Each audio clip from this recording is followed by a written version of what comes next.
They say 60 is the new 40, but in 2026, it's actually something much better. It's about vibrant longevity. Welcome. Hi, everyone.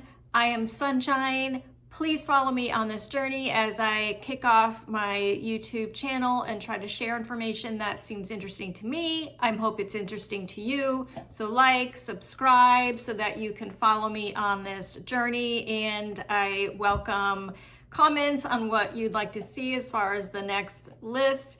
And today we're asking, what if improving your health, happiness, maybe productivity didn't require a complete life overhaul? The truth is, the biggest changes often come from small, consistent habits. Today, I'm sharing 10 simple practices that can help you feel stronger, think more clearly, reduce stress, which we all need, and make the most of your time. These aren't extreme wellness trends, they're realistic habits that fit into busy lives. Number one, micro workouts. One of the biggest fitness myths is that you need an hour-long workout to see results. Research continues to show that short bouts of exercise performed consistently can improve cardiovascular health, strength, energy levels, and even your mood. A 10-minute strength burst might include some squats if you can, push-ups, maybe some lunges, a couple planks, or some resistance band exercises. The key is intensity and consistency. For busy people, where you've got a lot of things to do, some commitments, you're like, look, I don't have time for this ridiculous exercise routine. Micro workouts are perfect for that. They eliminate that all or nothing mindset. 3 10-minute workouts throughout the day can be just as effective as one longer session. Think of exercise like brushing your teeth. Small daily actions create long-term benefits. So here's your action step.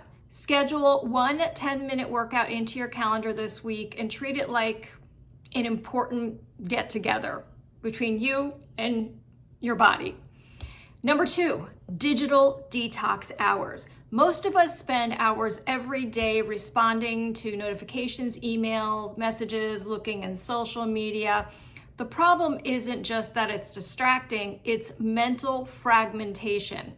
Every notification, every time you're looking at that phone and you're just scrolling through all of those lovely social media posts and things that people send you, it pulls attention away from deep thinking and forces the brain to refocus.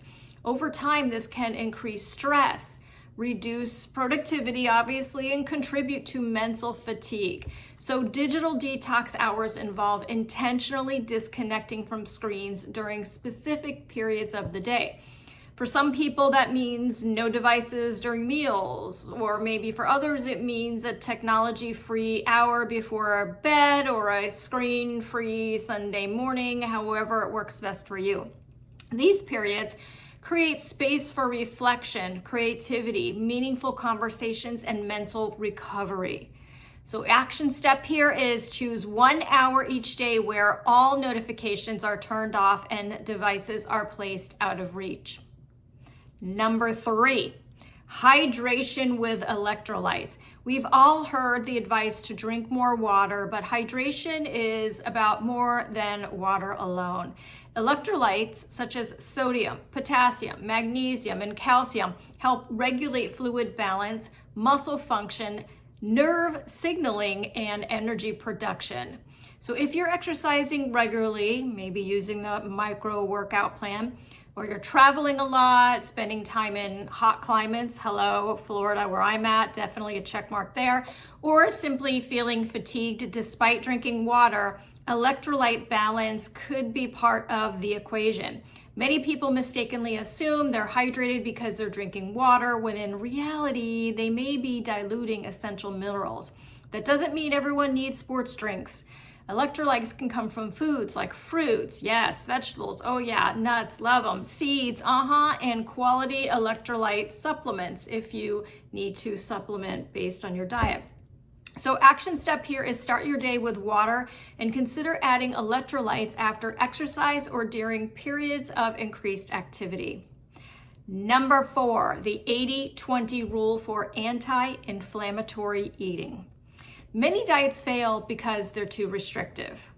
The 80-20 approach offers a more sustainable solution. So the goal is to eat nutrient-dense anti-inflammatory foods about 80% of the time while allowing flexibility for the remaining 20%. So love when there's flexibility in a plan. Anti-inflammatory foods include vegetables, fruits, fish, olive oil, legumes, nuts, seeds, and whole grains, all the goodies. This approach helps reduce chronic inflammation, which has been linked to numerous health conditions, including heart disease, diabetes, and cognitive decline. The beauty of the 80-20 rule is that it removes guilt and perfectionism, right? Who needs that? You don't have to eat perfectly to improve your health. Consistency matters more than perfection. What a good thing to say about life itself, right? Consistency over perfection. So action step here is focus on adding one anti-inflammatory food to every meal rather than eliminating foods you enjoy. Number 5, curated social circles. As we get older, one of the most valuable resources we have is our time. That's why many people are becoming more intentional about their relationships. Research consistently shows that strong social connections contribute to longer life expectancy, lower stress levels, better mental health, and increased resilience. But meaningful relationships matter more than having a large network. So curating your social circle means spending more time with people who energize you, support you, maybe even challenge you in those wonderful ways, and inspire you while reducing exposure to consistently negative or draining relationships. It's not about being exclusive per se, it's about being intentional. So action step here is identify people who consistently add value to your life and make plans to connect with them. Number 6, continuous learning. The world is changing faster than ever. The skills that are valuable today may evolve significantly over the next 5 years. That's why lifelong learning has become one of the most important habits for personal and, of course, always professional growth. Taking just one online course can help you stay current, explore new interests, strengthen existing skills, and maintain cognitive sharpness. The course could be purely for your own enjoyment. It could be nutrition, photography, artificial intelligence, financial literacy, or even a new language. Learning stimulates the brain, builds confidence, and creates opportunities that might not have been in existence before. Yes, I'm a real person. I am not AI. I will make mistakes. But learning about AI is, I think, important because unfortunately, I think it is here to stay. Here is, I think, your action step for this. Choose one topic you've always wanted to learn about and enroll in a course this week. Learn about it. Make it stress-free. It's just for your own interest. Number 7, sleep hygiene. So important. Sleep is no longer about the number of hours you spend in bed. We have a lot of wearable devices now and sleep trackers that can provide insights into recovery from exercise, heart rate variability, sleep stages, resting heart rate, and overall readiness. These metrics may be a little eye-rolling, but they can help identify patterns that affect your energy, maybe performance if you want to get a little more stamina when you do those little micro workouts, and your overall health. For example, many people discover that alcohol or late night eating, excessive screen time, or inconsistent sleep schedules have a greater impact than they realize. Technology, of course, shouldn't replace listening to your body, but it can provide valuable data that supports better decisions. So the goal isn't perfection, never perfection, it's awareness here. So action step, your takeaway is to track your sleep for a couple weeks. Look for habits that correlate with your best and worst recovery. Now we're on to number 8. And please, this might be another eye roll for you. but it does make a difference, and it's daily gratitude journaling. Gratitude might sound simple, but neuroscience suggests it's actually remarkably powerful. When we intentionally focus on positive experiences, the brain strengthens the neural pathways associated with optimism, resilience, and emotional well-being. Gratitude journaling doesn't require pages and pages of writing. In fact, 3 simple entries each day can be enough. You might write down a meaningful conversation, a beautiful sunrise, good health, a supportive friend, or a personal accomplishment, whatever comes to mind that you are grateful for. It can be very small, it can be very huge and meaningful for you. Over time, this practice trains the brain to notice opportunities, blessings, however you want to term them, and positive experiences that might otherwise be overlooked. So action step here is before bed tonight, write down 3 things that went well and why they matter to you. On to number 9, active stretching. I would be entirely remiss if I did not include stretching in this list. I am so guilty of not doing enough of this, and that is why I included it on this list. I know how important it is. Many people focus on strength and cardio, but they neglect mobility. The result is stiffness, check mark, aches, yep, reduced flexibility, and increased injury risk, been there. Active stretching involves moving through controlled ranges of motion rather than simply holding static positions. It improves flexibility, balance, coordination, and joint health. Just 5 to 10 minutes of active stretching each day can improve posture, reduce discomfort, and help maintain independence as we age. Mobility is one of those things people don't appreciate until, they start losing it. Action step for you here is spend 5 minutes each morning performing some dynamic stretches for your hips, your shoulders, and your spine. And now we're on to number 10, voice first productivity. Now, what is that? Maybe I piqued your interest. We're going back to that artificial intelligence topic. AI is rapidly changing how we work and manage information, and one of the most practical uses is voice first productivity.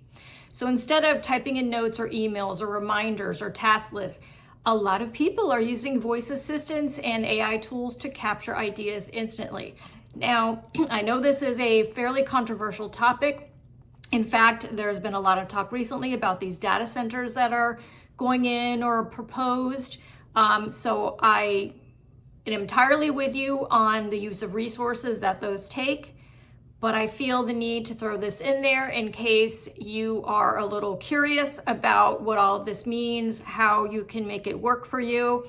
I feel that AI is probably here to stay in some small form or large form. And so I think it's important to at least have a basic understanding of it. So with it, you could dictate notes, brainstorm ideas, create to-do lists, draft emails, schedule reminders, organize projects while you're going for your walk as you do that little microdosing exercise or completing any other activity. And the voice first systems reduce friction and make it easier to capture ideas before they are forgotten. So the goal isn't to work more, it's to spend less time managing tasks and more time focusing on what matters most. So action step here, if you are interested, to use a voice assistant today to create a to-do list instead of typing it out manually. So these habits may seem small individually, but together they create a powerful foundation for better health, stronger relationships, greater productivity, and a more fulfilling life. The key isn't adopting all 10 at once. Choose one or a couple habits that really resonate with you, practice them consistently for the next 30 days, and then build from there, okay? This is supposed to be low stress for you, consistency over perfection. So I'd love to know which of these habits you are already doing, which ones you are most excited to try. Let me know in the comments below, and don't forget again to like, subscribe, and share this video with someone who might benefit from it. Thanks for watching. I'll be seeing you in the next video, and I'm also going to close out by letting you know that my promise is you will have me live on here for each of my videos Speaking of AI, I will not be using AI to speak for me. I think there is an element that is so very important in human to human interaction. So I like to leave you with that, and good health for you.